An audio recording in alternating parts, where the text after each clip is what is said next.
Sir ನೀವು ಕೂಡ ಈ ಹಾಡಲ್ಲಿ ನಿಮ್ಮದು ಒಂದು ಹೌದು ಪಾರ್ಟಿಸಿಪೇಷನ್. ಹೌದು. ಸೊ ಈ ಪಾರ್ಟಿಸಿಪೇಷನ್ ಮಾಡಬೇಕಾದ್ರೆ ಅಥವಾ ಈ ಥರ ಹಿಂದಿನ ತಯಾರಿ ಅನ್ನೋದಾಗಿರ್ಬೋದು, ಇದ್ರ ಬಗ್ಗೆ ನಿಮ್ಮದೊಂದು ಅನಿಸಿಕೆ ಏನು ಸರ್? ಓವರಾಲ್ ಹೇಳಬೇಕಂದ್ರೆ ಇದಕ್ಕೆ ನಮಗೆ ಪ್ರೇರಣೆ ಅಂದರೆ ಕಾಡೇಶ್ ಕುಮಾರ್ ಅವರೇ.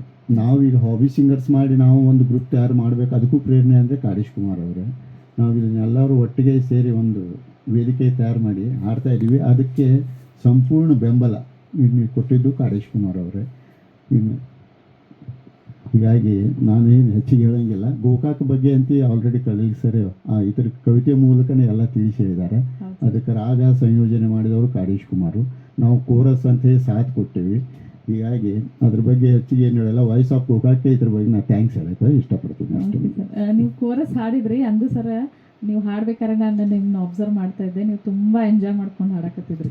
ಸೊ ಅದು ಒಂದು ಗೋಕಾಕ್ ಬಗ್ಗೆ ಒಂದು ಪ್ರೀತಿ ನಮ್ಮ ಮನಸ್ಸಿನಲ್ಲಿ ಇದ್ರೆ ಆ ರೀತಿ ನಾವು ಎಂಜಾಯ್ ಮಾಡ್ಕೊಂಡು ನೀವು ಹೇಳೋದು. ನಾವು ಹುಟ್ಟಿ ಬೆಳೆದ ನಾಡು ಇದು ಗೋಕಾಕ, ಗಂಡು ಮೆಟ್ಟಿನ ನಾಡು ಅಂತೂ ಹೇಳ್ತೀವಿ.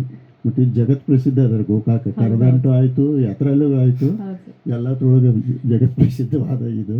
ಅದ್ರ ಬಗ್ಗೆ ಹೆಚ್ಚು ಹೇಳೋಕ್ಕೆ ಏನು ಇಷ್ಟಪಡಲ್ಲ. ನಮಗೆ ವಾಯ್ಸ್ ಆಫ್ ಗೋಕಾಕ್ ಒಂದು ವೇದಿಕೆ ಒಂದು ಕಲ್ಪಿಸಿಕೊಟ್ಟಿರಿ. Thank you very much. Thank you sir.